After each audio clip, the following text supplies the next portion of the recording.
Hey guys, what's going on? It's Eli, back with another review video, and that's right. I think I saved the best for last. Well, not to mention, the other two Disney films that I reviewed, I saved the best for last. Like, you get my point. And for this, I think, yeah, I have saved the best for last because, this was one of the very last Disney films that came out in 2013, and during that year, Disney was celebrating its 90th. So I think, this was a perfect Disney film to be released before the end of 2013, and, for me to review this right before this month comes to an end. That's right, guys. I am reviewing, I think, if not one of the best, biopics of anything Disney. I mean, this being, one of the only, few biopic films that has to do with Disney, and the fact, being done by Disney themselves. Although BBC Films was the one that did this, and Disney came in and they distributed it, and for it being one of their films, I recall that my mom, and shout out to my mom, she told me about this, that Disney came in and, they distributed this film that BBC Films did, and that being Saving Mr. Banks. That's right. Saving Mr. Banks. The story on how it was quite a struggle. It definitely was. And the biggest, behind the scenes in the making in Disney history, no doubt about it, on trying to bring Mary Poppins to life on the big screen. And because, one of the biggest problems for Walt Disney himself and his crew to bring this to life, a movie about Mary Poppins, is because of Mary Poppins' author, P.L. Travers. Pamela Travers. I think a lot of you would know about the history into the making of, bringing Mary Poppins to life, and, because Pamela Travers, she just was impossible to work with, because she would always complain about everything that they proposed and suggested on how to do it in the movie and the script, just anything that she can pick at and so on. But of course, eventually, with Mary Poppins finally happening, and, Pamela gave the rights to Disney to, give it a go to make the movie happen, and when it came out in 1964, it became one of the best live-action Disney films that Walt Disney had ever made. And if I'm correct, it was his personal favorite live-action film he ever did. And it definitely shows, because with Mary Poppins itself, it is definitely a true live-action Disney gem.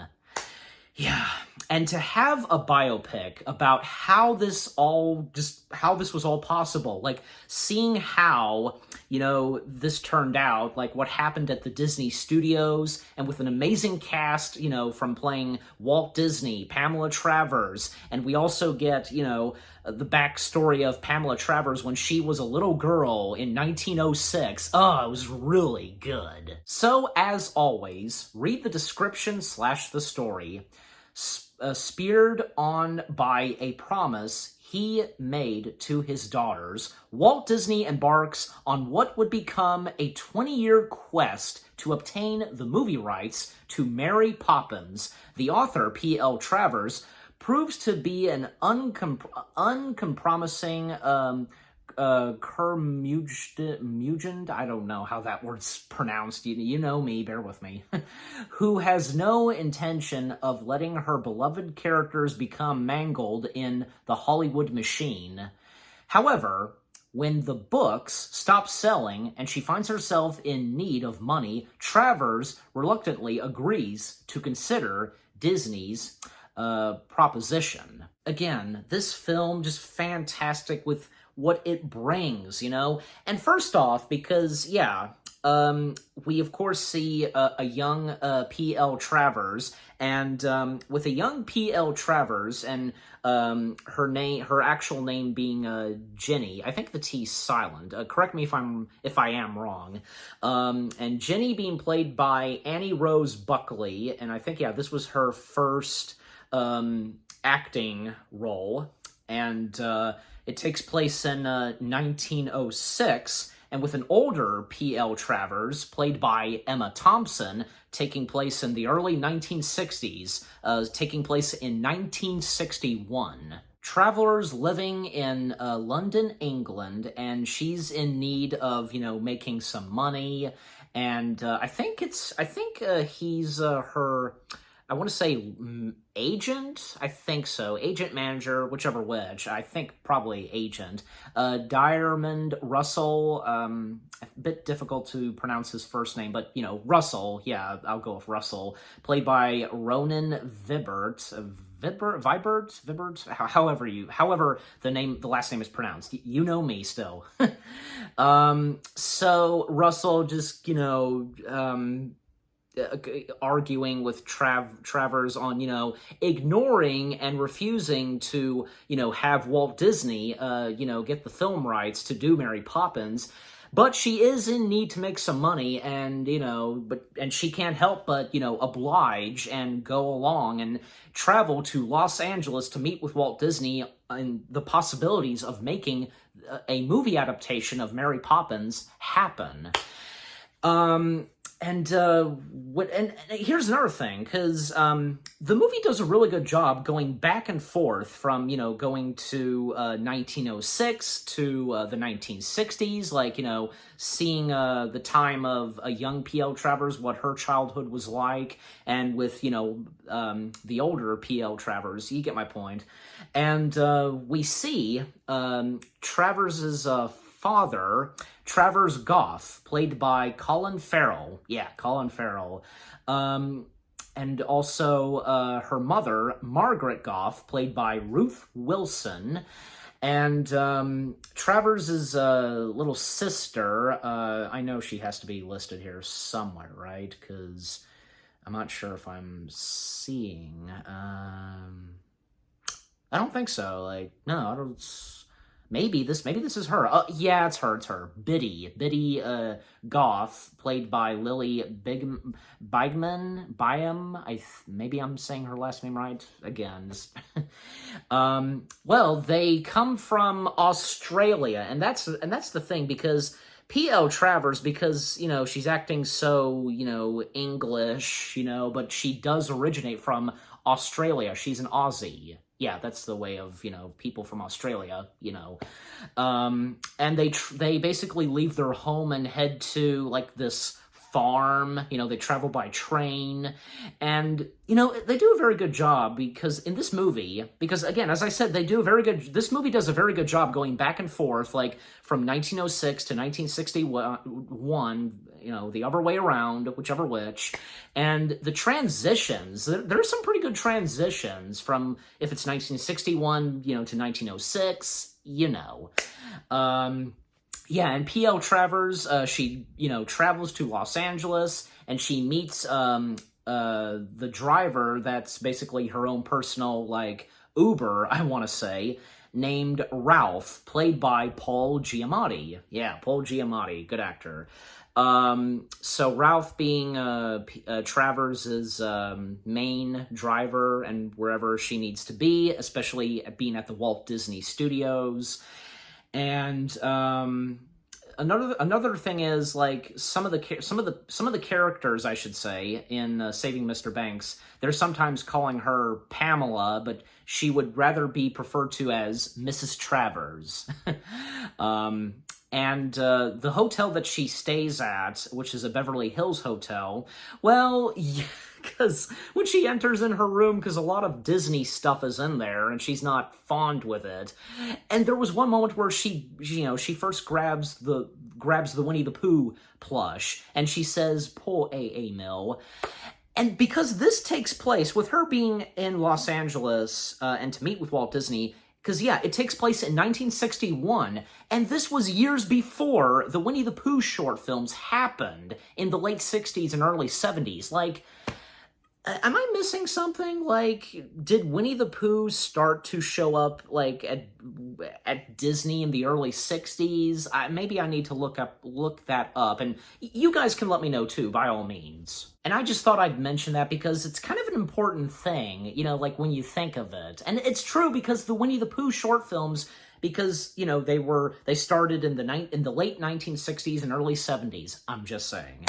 And she at one point turns the TV on, but actually there's one moment where as she is, you know, disposing of the Disney stuff like in a closet, well, at first she notices the fruit basket with pears. Like, there's pears, banana, and apples, but she disposes the pears by throwing them in the pool. Like, she can't do pears. And there's a reason why she can't do pears, which we find out very later on in the film. And she at one point turns the TV on, and also when getting rid of the plushes, the giant Mickey plush that was on the bed that she was going to sleep in, like, she put the Mickey plush, like, in the corner. It was funny. And what she said about the Mickey plush, you know. Okay, so she at one point turns the TV on. We get a little snippet of Lassie, you know, if anybody remembers that show in the 60s, Lassie, and then changing the channel, and we see Walt Disney. And it's really cool because recreating, like, that one bit of footage with Walt Disney, like, you know, ringing the Pixie Bell and, you know, going, "Don't worry, there's nothing wrong with your television set," and seeing Tinkerbell fly in. If anybody has seen that footage and know what I'm talking about. Yeah. And then, of course, a little bit later, she travels and makes her way for the first time to the Walt Disney Studios, like Walt Disney Productions. And we see, you know, the guys who are working on the Mary Poppins film. Well, there's Don DeGrady, yeah, I think I'm saying that right, yeah. And Don DeGrady being portrayed by Bradley Whitford, and the Sherman brothers, Robert Sherman being portrayed by B.J. Novick, and Richard Sherman being portrayed played by, I should say, Jason Schwartzman. And I recognize Jason Schwartzman. He's done a lot of good acting, like most notably voicing Ash, Mr. Fox's son in the Fantastic Mr. Fox film, and he was also in the Hulu original film Quiz Lady. Yeah, him. So yeah, and yeah, I gotta say, they did a pretty good job portraying those who worked at Disney and during Walt's time. And then we see others at the Disney studio. There's Dolly being portrayed by Milena Paxson. Yeah, I think I got that right. And Tommy being portrayed by Kathy Baker. And of course, we see Walt Disney himself being portrayed by the one and only Tom Hanks. And let me just say, because the casting for Saving Mr. Banks, like, couldn't have picked a better cast. They're all fantastic, you know, and especially the top actors, Emma Thompson portraying P.L. Travers, and Tom Hanks portraying Walt Disney. They fitted the parts. And not to mention, Tom Hanks is a close relative, I want to say, yeah, in the Disney family. So hey, that's pretty cool. And, you know, Tom Hanks being no stranger to portraying a lot of real people, like, you know, especially after portraying Walt Disney, like, well, first off, like, he portrayed before Saving Mr. Banks, I recall, like, I can only remember, like, there were two movies that he was in where he portrayed two actual people, like the guy from The Terminal and the guy from Catch Me If You Can, which, yeah, those were true stories / events. And then after doing Saving Mr. Banks, Tom would go on to play Captain Sully and Fred Rogers. Yeah, and Tom Hanks, he never disappoints at portraying real people. And also, can't forget to mention, portraying the guy who made Elvis Presley famous in Elvis. Yeah, that too. Yeah, and just seeing Tom Hanks as, you know, Walt Disney, like, with the hair, the mustache, and the coat, like, the jacket, and not to mention the tie, because of, like, that piece that's on his tie. I forget exactly what that's supposed to be. Is this something Japanese, I want to say, that's on his tie? I think I'll have to look that up again. And by the way, because Dawn informs Mrs. Travers that, you know, she can't call him Mr. Disney because, you know, around here and with everybody at the studio, they always call him by name, Walt. That's how he wanted to be preferred as, because, you know, because of his father, you know, my old man was my father, as he says to Travers.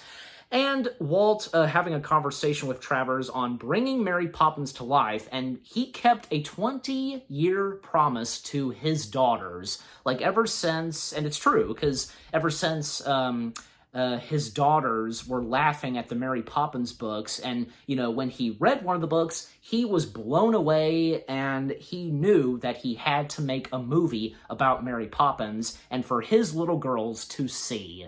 Yeah, and such a good father right there. Of course, being Walt Disney himself, he never disappointed at what he did best and making his little girls happy, especially when, well, when taking them to the Ferris wheel, you know, he realized that he should create a park for the entire family to have fun and, you know, enjoy, and of course, which being Disneyland. And if you know your history, I tell you.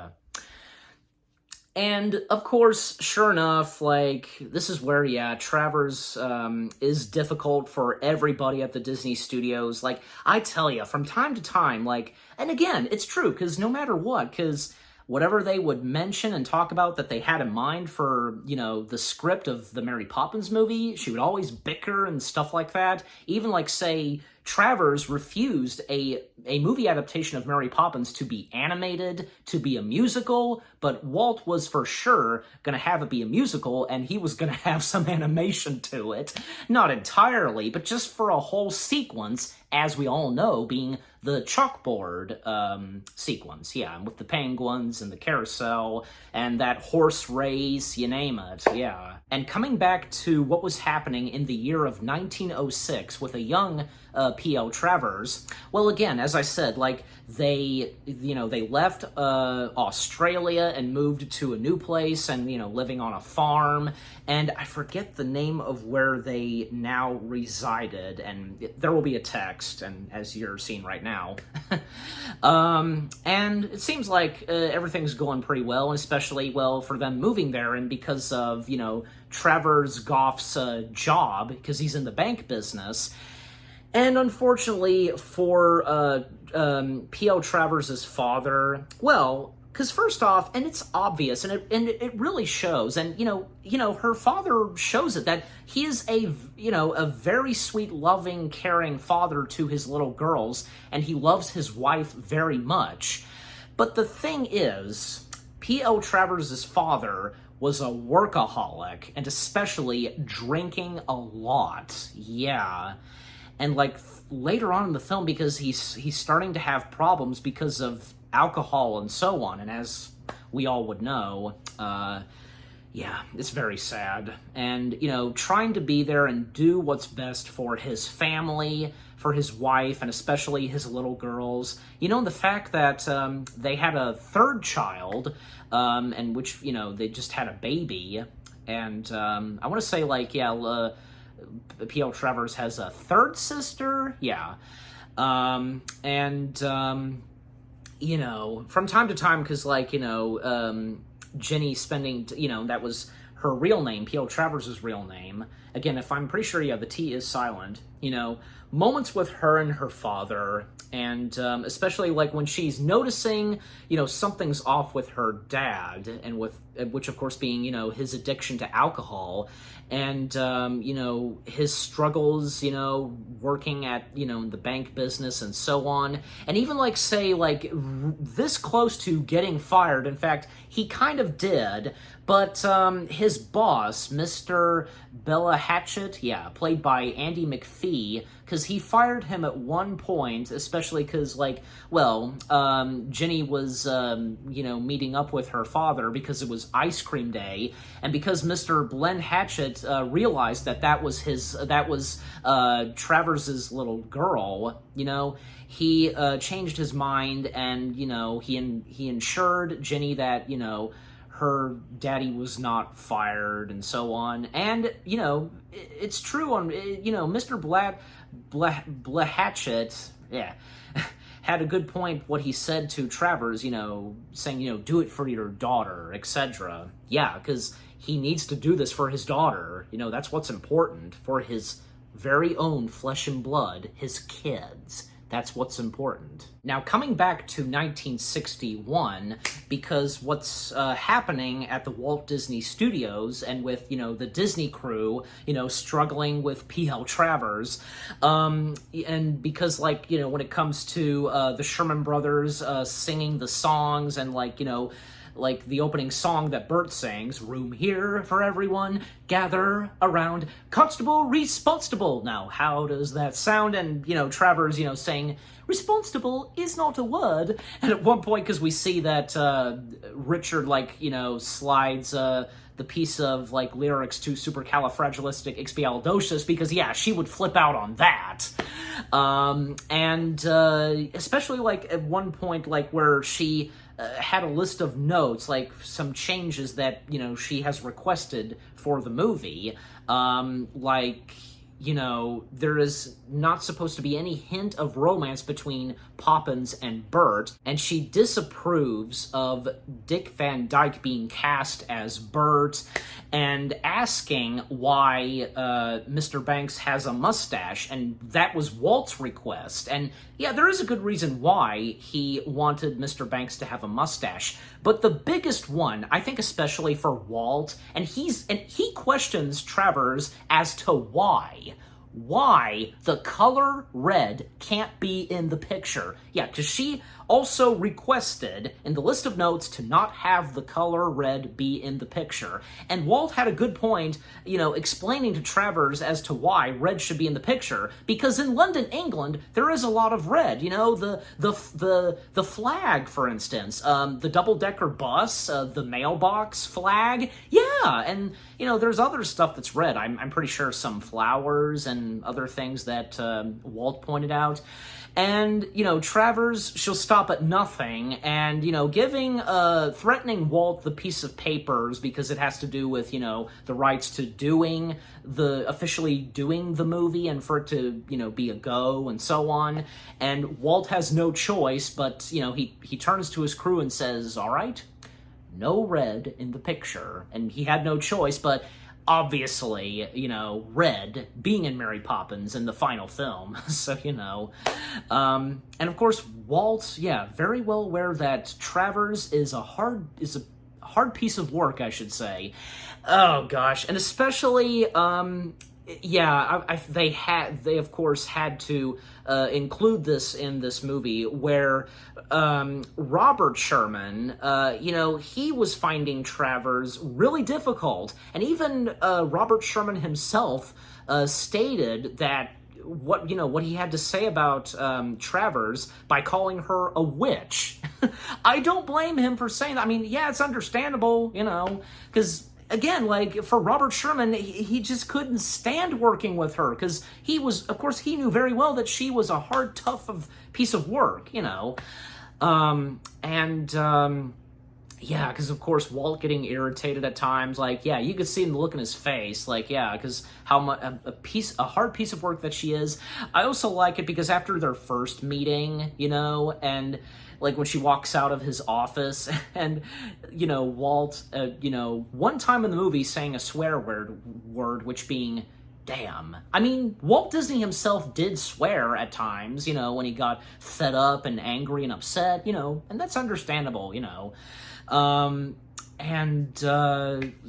so coming back to 1906, well, because, you know, things are getting much worse for Travers Goff, you know, the father, because of the alcohol addiction he has. Golly, even, like, well, I mean, he's still being a good father and such, but there are some moments for him, like, you know, with Jenny, slash a young Pamela Travers, is imagining, dreaming, that is, of, being a chicken and laying an egg.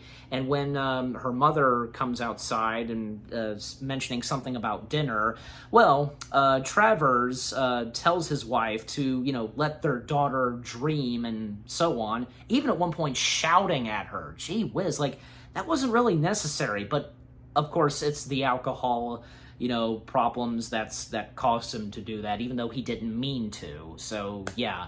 And Travers giving his daughter, Jenny, some good advice to, keep on dreaming, don't stop, and you can be whoever you want to be. And Jenny at one point said that, she wants to be just like him, but Travers, he says to his daughter, don't, because yeah, she doesn't want to go into the direction like her father has, pretty much. Also, still on the year of 1906, there was a mention from Margaret Goff to Travers about, maybe calling in the aunt, and, because Travers is struggling, and, but he says it's not necessary. Coming back to 1961, and by the way, because yeah, more moments between Travers and Ralph, Ralph being Travers' personal driver and so on, more moments with them, and whenever, he's driving her and so on, and, because slowly but surely, because, a friendship, I guess you could say a friendship, grows between Travers and Ralph.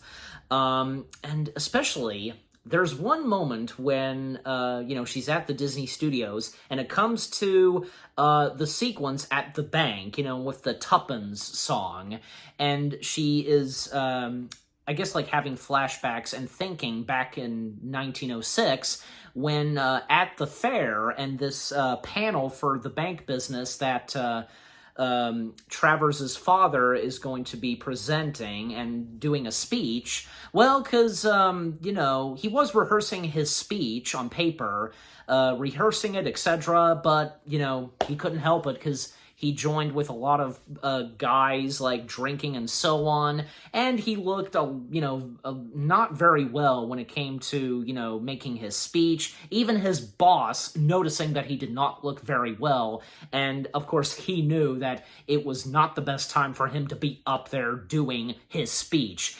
And what's really cool is that Travers Goff is, the speech that he gives, some of the words that he says are the exact same words that the Sherman Brothers and Dawn are singing, for the Tuppence song, Banks and Tuppence, that. It's really good. And again, because, Travers having flashbacks to that and so on. And that's when, because at one point after Travers makes that speech, he's kind of shouting and such, and he coughs blood.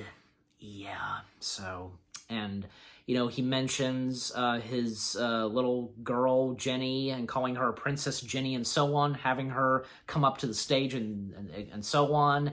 And when he's done, taking a break, and he has Jenny, hold on to him or something, he has his arm around her, but then he slips and falls, and he laughs, and it's really breaking his wife's heart, as we see. And that's when, back in 1961, after Travers was rethinking that, and after the Sherman Brothers and Dawn finished singing the song, because Travers was quiet the whole session, but then after them singing the song, she finally just, snapped and, told them, why did you have to make him so cruel? Do you have children? Do they write you letters, poems, and do you rip them in front of them?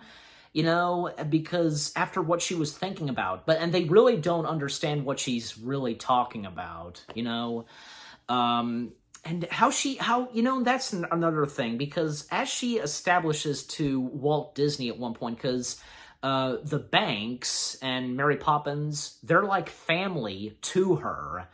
And even there was a moment where Walt Disney, who was still at the Walt Disney Studios late at night, and actually before that, we see that Travelers back in her hotel room, she at one point went and grabbed the giant Mickey plush to sleep with, like cuddle and so on.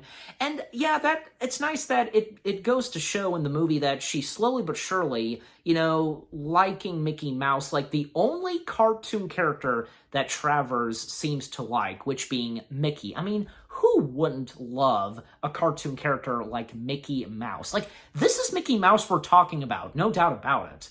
So, yeah, again, coming back to Walt, still at the Walt Disney Studios, late at night, and he hears Richard singing by himself, and yeah, this is where he's singing Feed the Birds that Mary Poppins sings. And, this song, if not one of Walt Disney's personal favorite songs from this movie.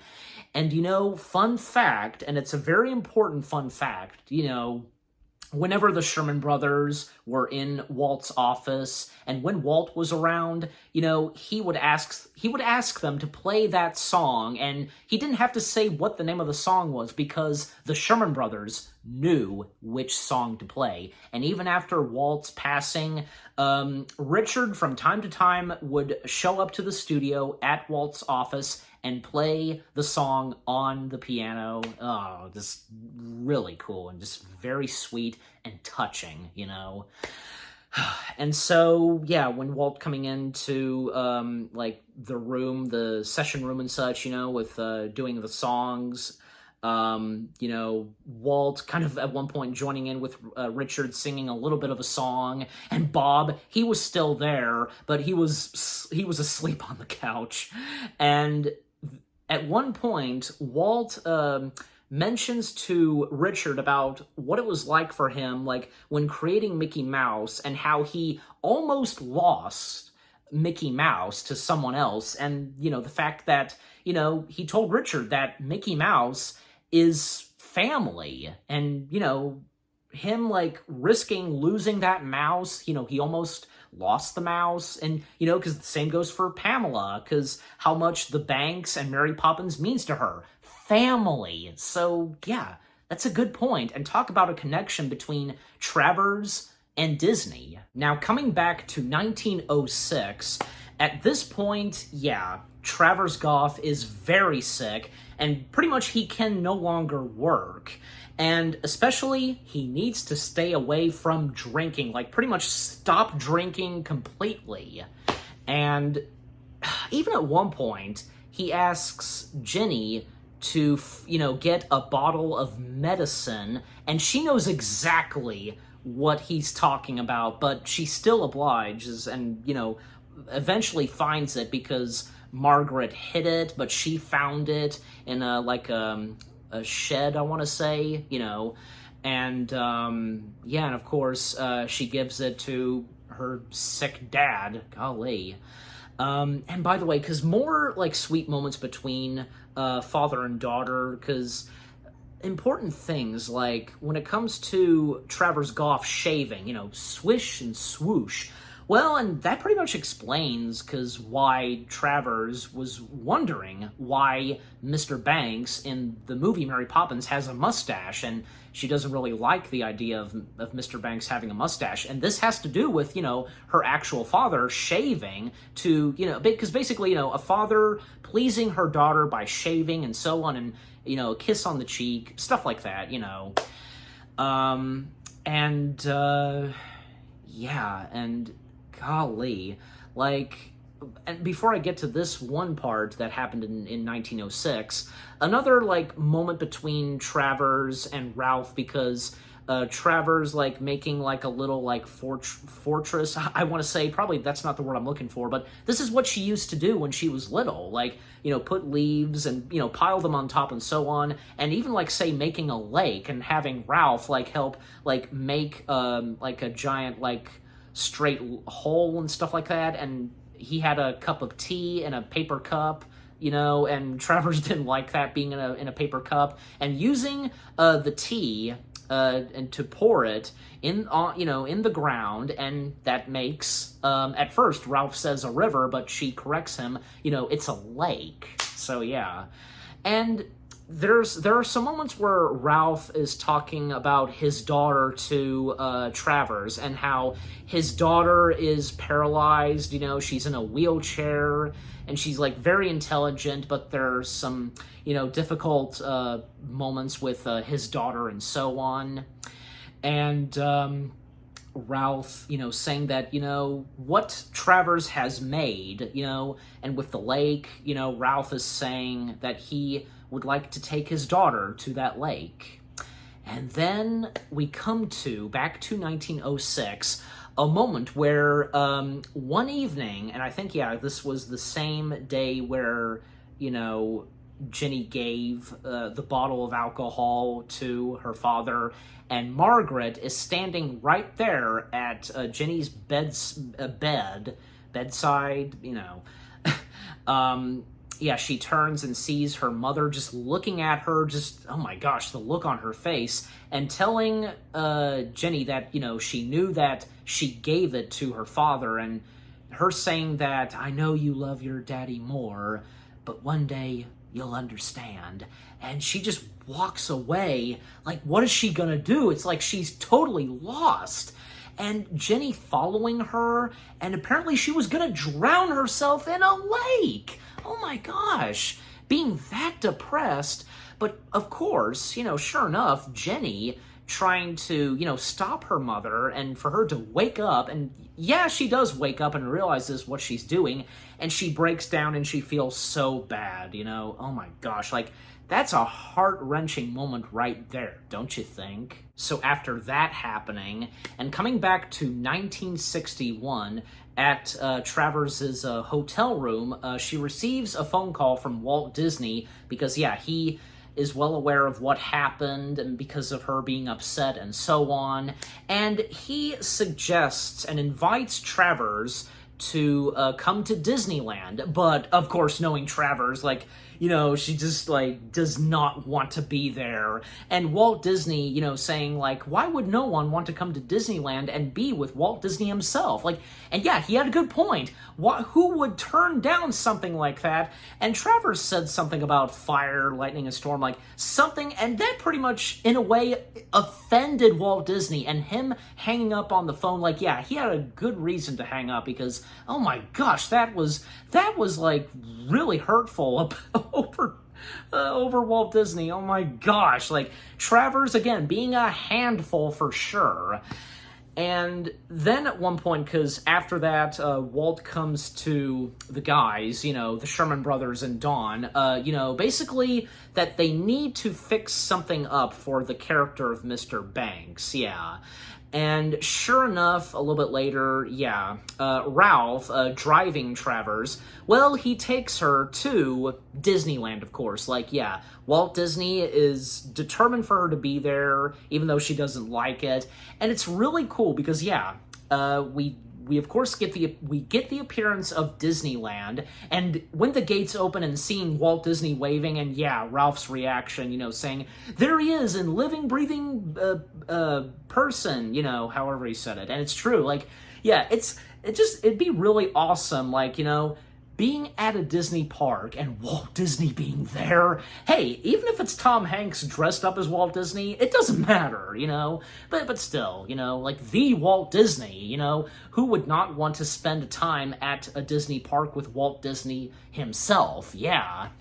And, you know, Walt meeting up with Travers, and, you know, even when a lot of people come up to Walt, you know, he's signing autographs, he tells them that, why don't you get her autograph? She's an author and so on, but, you know, she refuses. And it was also funny as they make their way inside to Disneyland, there were a couple of guys looking at the car that Ralph drives in, and telling them, like, you know, no, this is nothing, like, you know, back away, just, like, it's just a car, like, nothing, like, nobody's in there and stuff like that, you know. And it's really cool what they did filming at Disneyland. Like, a lot of people dressed up in early 1960s clothes, and the only attraction that they go to is, well, the carousel. Where else?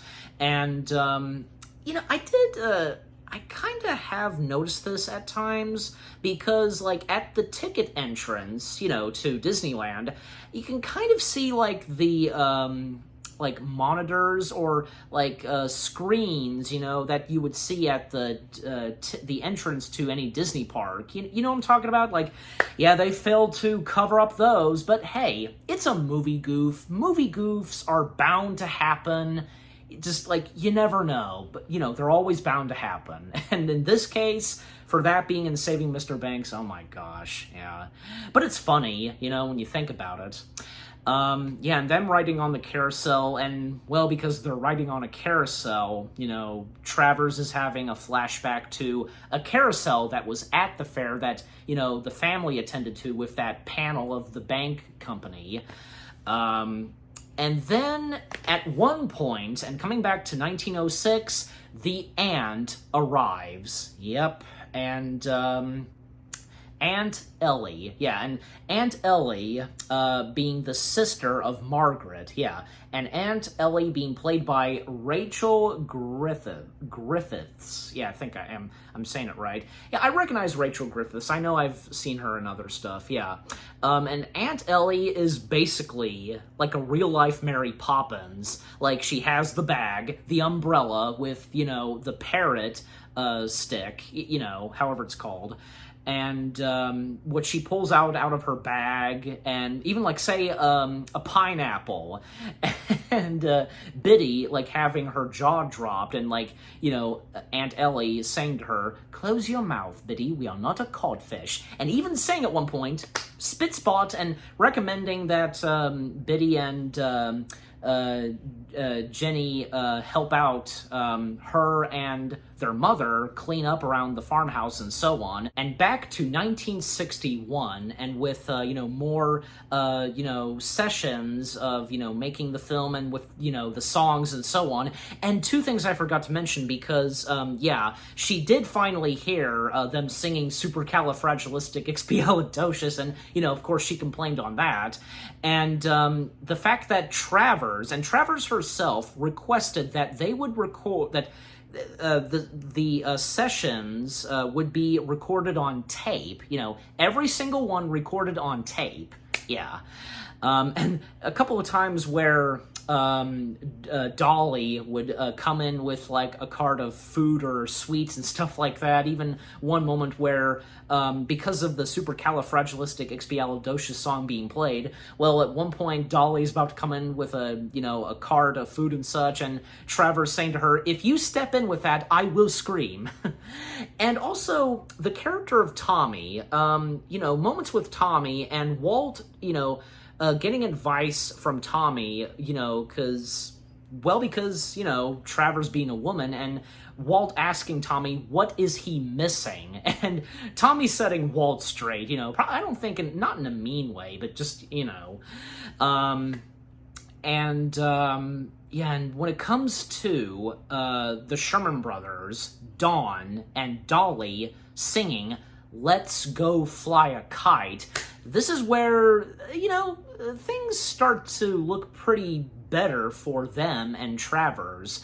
Well, and also, I can't forget to mention this as well. There was a moment where the Sherman Brothers were trying to figure out the lyrics and come up for the song, "A spoonful of sugar helps the medicine go down," and, like, you know, using the word down and, you know, how to sing it and such, and Walt and Travers coming in and, you know, both of them hearing it, and Walt, you know, he likes it and telling them, I'm gonna be singing that song for a week and so on. Yeah, because, well, the fact that the song itself, "A Spoonful of Sugar," is a catchy song and definitely one of the best songs in this film. You know, I mean, every song in the Mary Poppins movie is so memorable.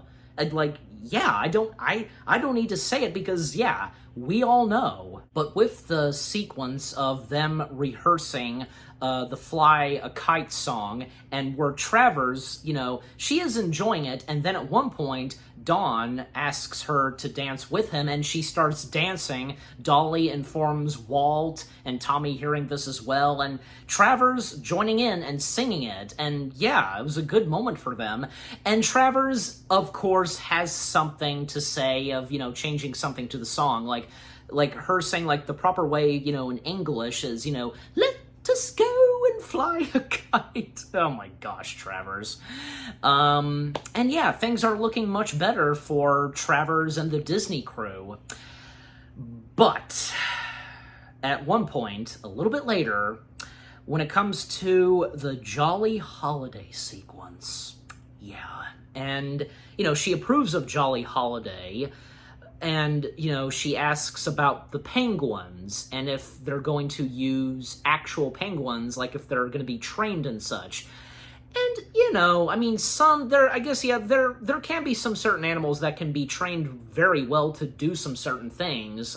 Maybe penguins, but I can think of, say, like, I don't know, elephants and monkeys, but I'm just saying, And speaking of monkeys, like, and before I continue on, like, there are some things that this movie left off, like, even Richard Sherman talked about this in, like, a little behind the scenes of the making of the songs.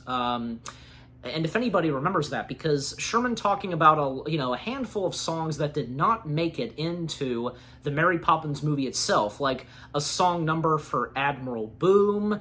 There was also Tiki Town, The Land of Sand. Like, they were supposed to use a compass, and it would spin, and they would, land in some random place, like, which being, the Land of Sand. And the most infamous deleted song, the Chimpan Zoo, yeah.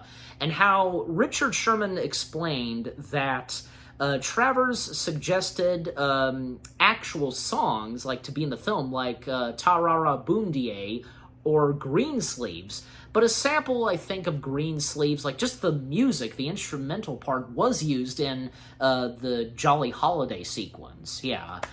And, also, like, this movie never brought up that one song that Julie Andrews, Dick Van Dyke, and Ed Wynn sing, I just love to laugh, and yeah, no mentionings of Uncle Albert. Although, like, I think Uncle Albert was mentioned at some point. Well, the fact that the people that Travers knew during her childhood, like Katie Nana, like, they were actual people. And, having their names be the names of the characters that she wrote/created for her Mary Poppins books. Yeah, so there's that.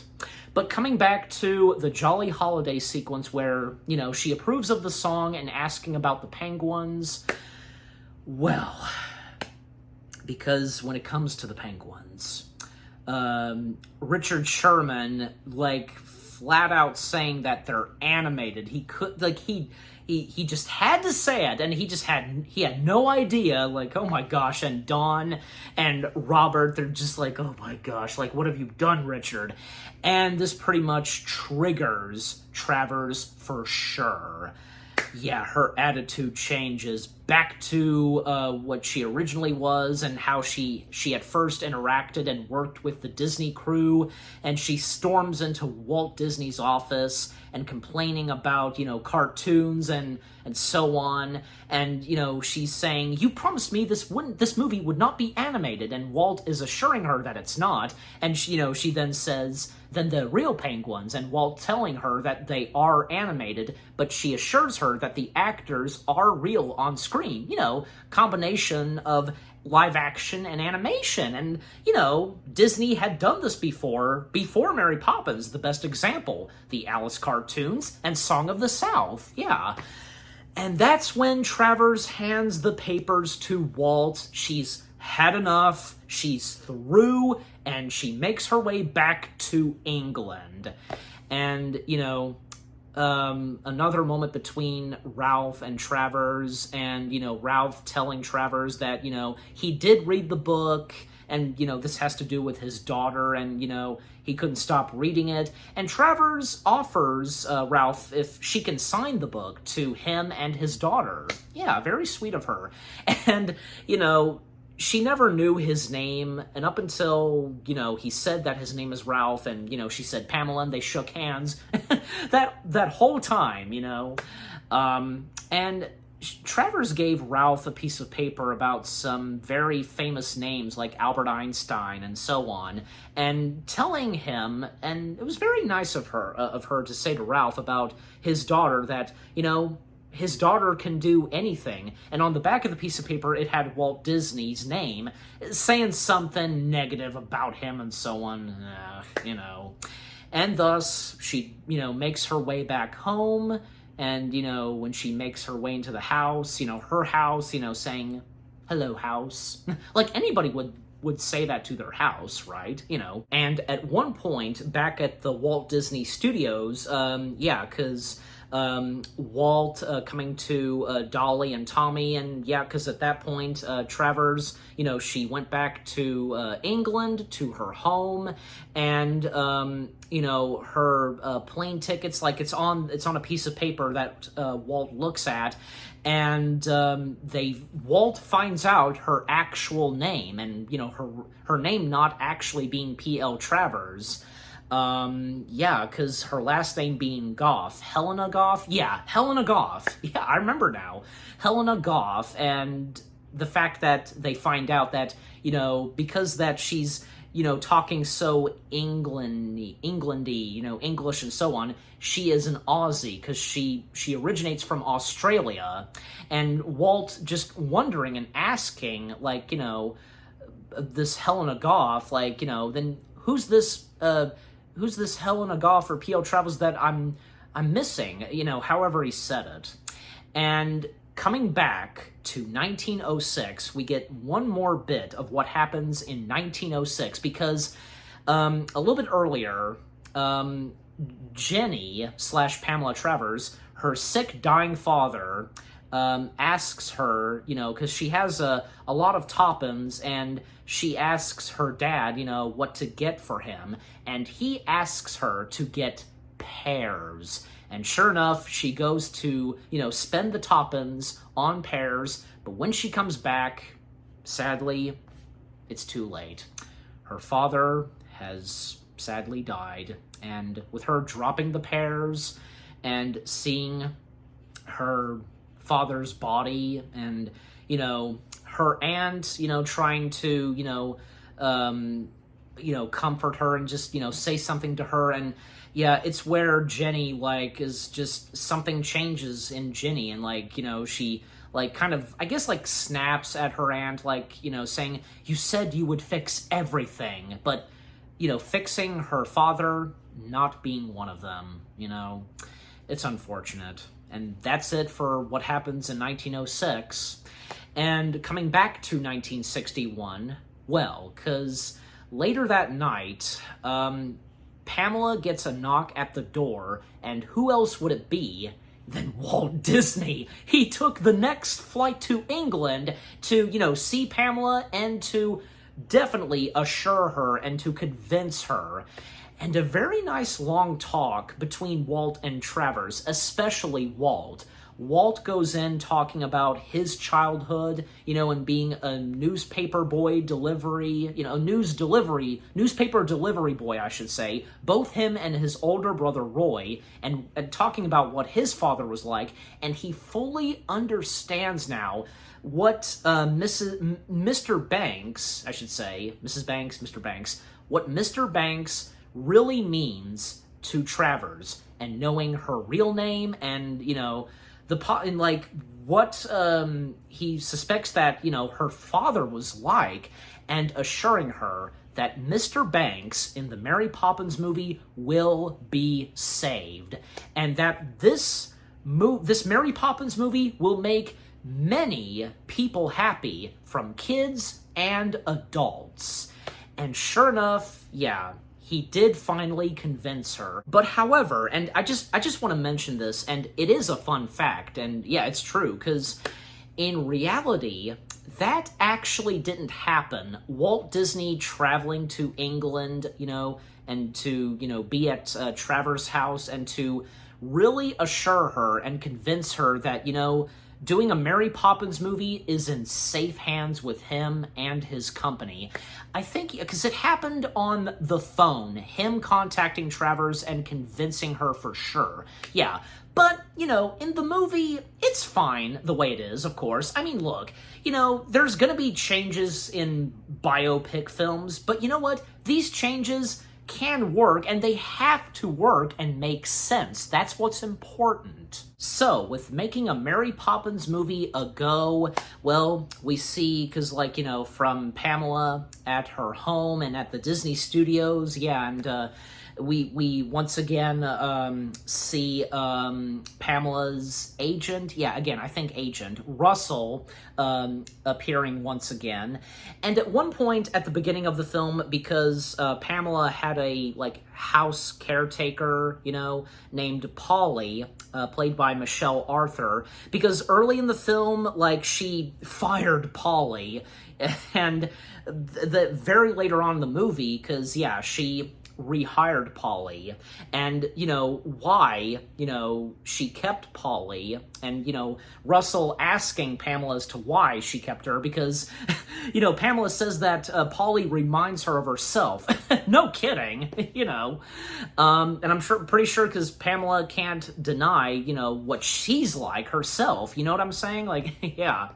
And the fact that there was a mention of Pamela writing her next book of Mary Poppins, Mary Poppins in the Kitchen. Yeah, that's an interesting title, like, you know, what Mary Poppins would do in the kitchen, you know. And Russell, you know, asking Pamela, like, about, you know, any discussions and plans on, you know, the film rights to Mary Poppins in the Kitchen. And Pamela's response is, never again. Yeah, one is enough. I mean, however, you know, because we would get a sequel to Mary Poppins, as we all know. Yeah. And the fact that Pamela apparently did not receive an invitation, but even, like, at one point, like, Walt Disney stated to Tommy that, you know, considering having the premiere of Mary Poppins be in the UK, but, you know, of course, it happened, as we all know, at Grauman's Chinese Theater in California, Los Angeles, etc.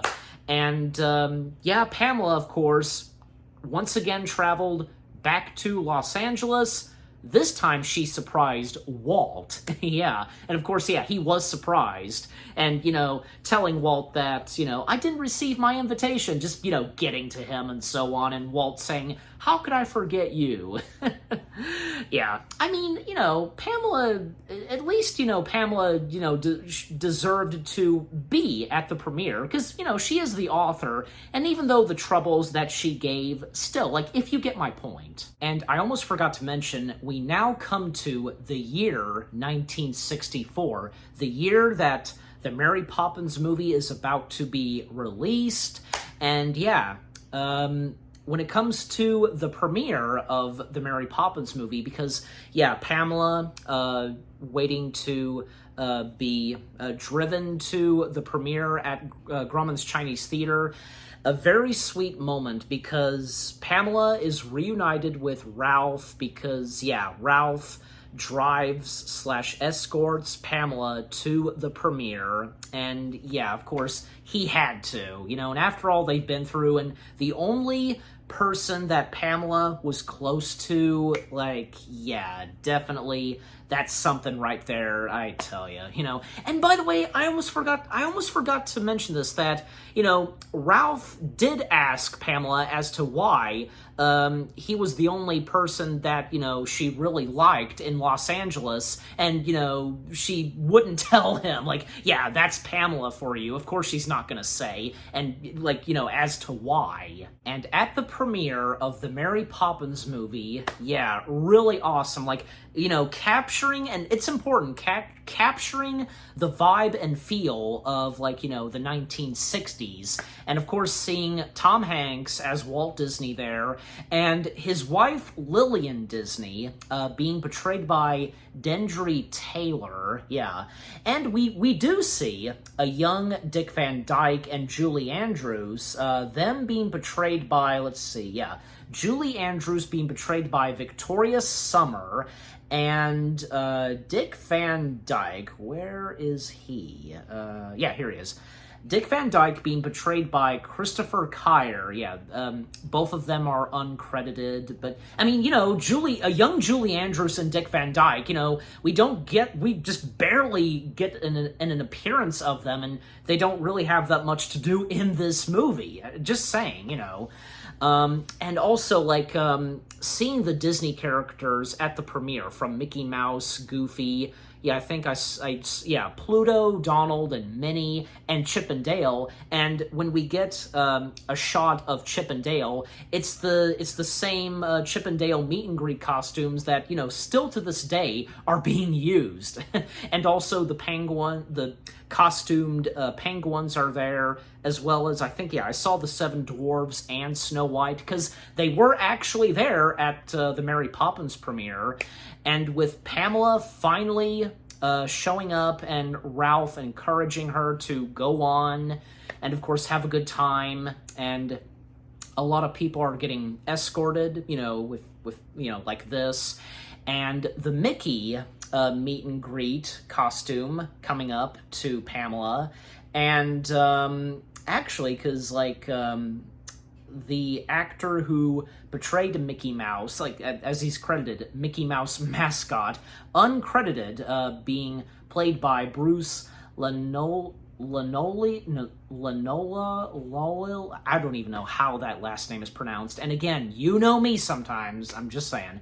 Yeah, the Mickey Mouse mascot escorting Pamela inside the theater. And again, Mickey Mouse being the only cartoon character that Pamela, you know, came to really appreciate and like. Because again, who wouldn't love a cartoon character like Mickey Mouse? Because again, this is Mickey Mouse we're talking about. So yeah, that pretty much establishes it right there. And once inside the theater, the movie begins, and yeah, getting a little snippet of what's on the movie screen, and, you know, certain moments where, you know, we see Pamela's reaction, like especially the Jolly Holiday sequence, and with Bert dancing with the penguins, just feeling embarrassed by this and such. But, you know, the whole audience is laughing at this. They're enjoying it. I mean, you know, Pamela, because how she feels about cartoons, you know, and, you know, moments where she is enjoying it and smiling, like, you know, good example, like, well, when it comes up to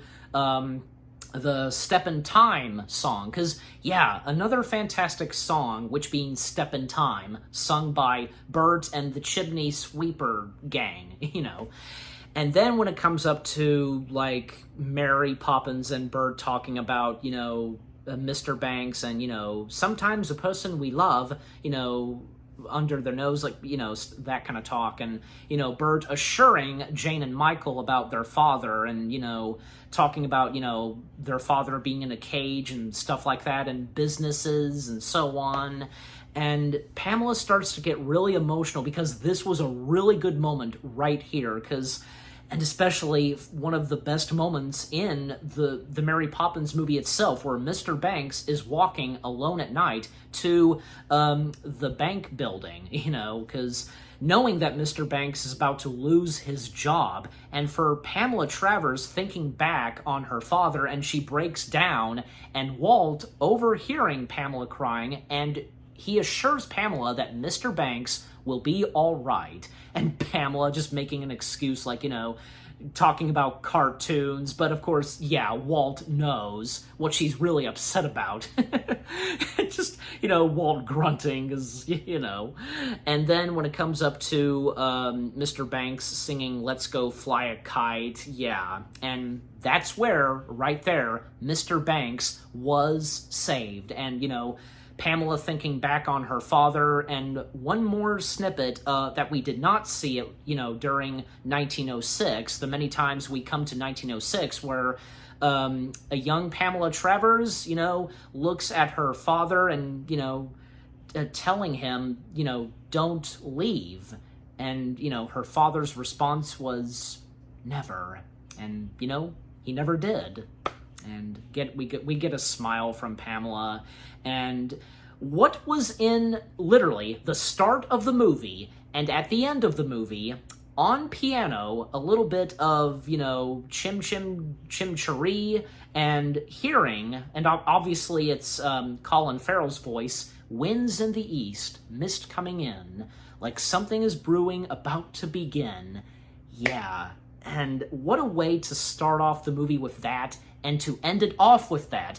You know something? Like, the opening logo of, like, of Disney and such, like, it shows Walt Disney Presents, and the castle logo that's on the shirt, they used that.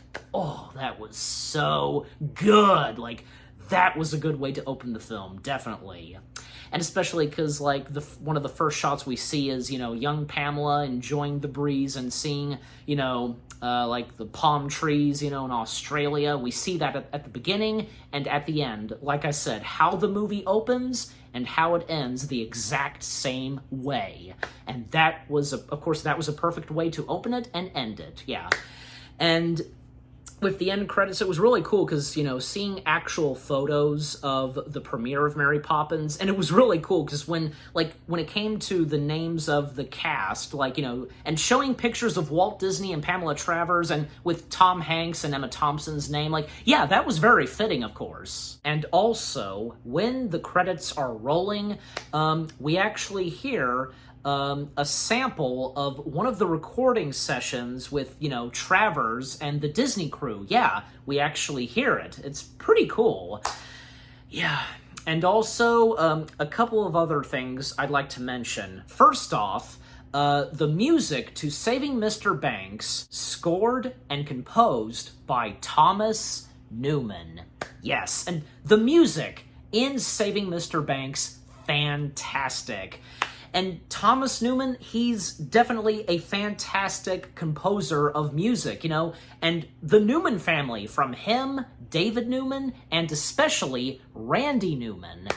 Yeah, and, with the music in Saving Mr. Banks, and I just feel like mentioning this, and I don't know if I'm the only one that was getting this vibe, and just saying, because some bits and pieces of the music, I was getting, a little bit of Finding Nemo and WALL-E vibes, there are some bits and pieces of music from composers where, it sounds a bit the same, whichever movie it is, and, in this case, Thomas Newman. I'm just saying, and if you guys had gotten that same vibe that I did when watching Saving Mr. Banks and listening to the music, and let's face it, because, with Thomas Newman's music, especially in this, it doesn't fail to deliver some very, emotional music, like whatever is going on in a movie, and that's what's important. Yeah, so again, the music in Saving Mr. Banks, fantastic, definitely.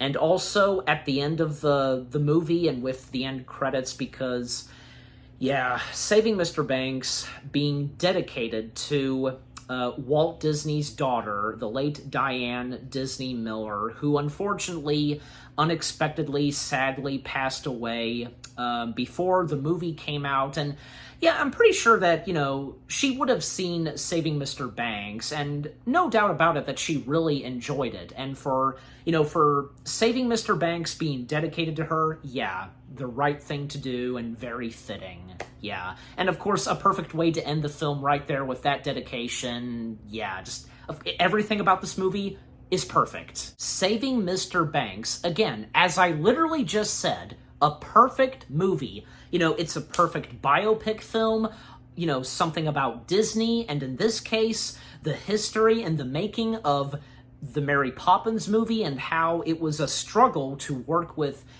Pamela Travers herself. Just everything about Saving Mr. Banks is fantastic, and it's such a great movie. And in my opinion, I think it's a very important biopic film for Disney, because, again, the history and the making of the Mary Poppins movie and what the Disney crew and Walt Disney himself went through to, handle and work with Pamela Travers herself was definitely a historic part in Disney's history. Yeah, no doubt about it. And I'm giving Saving Mr. Banks, 10 out of 10 stars. Yes, 10 out of 10 stars for Saving Mr. Banks. And what about you guys? What did you think of Saving Mr. Banks itself? Did you really enjoy this? Just everything I talked about it. And what did you think of my review? Leave comments and give this review video a like, as always. So with all that being said, thank you very much for watching. I hope you guys enjoyed my review of Saving Mr. Banks. More review videos are on the way. They're going to be awesome. Keep looking forward, and I'll see you guys in the next video/review. And yep, yeah, it was a perfect way to end off this month with reviewing this and the other 2 Disney films that I reviewed. Yeah, a perfect way to end off this month. And happy anniversary to Saving Mr. Banks. Take care, and peace out.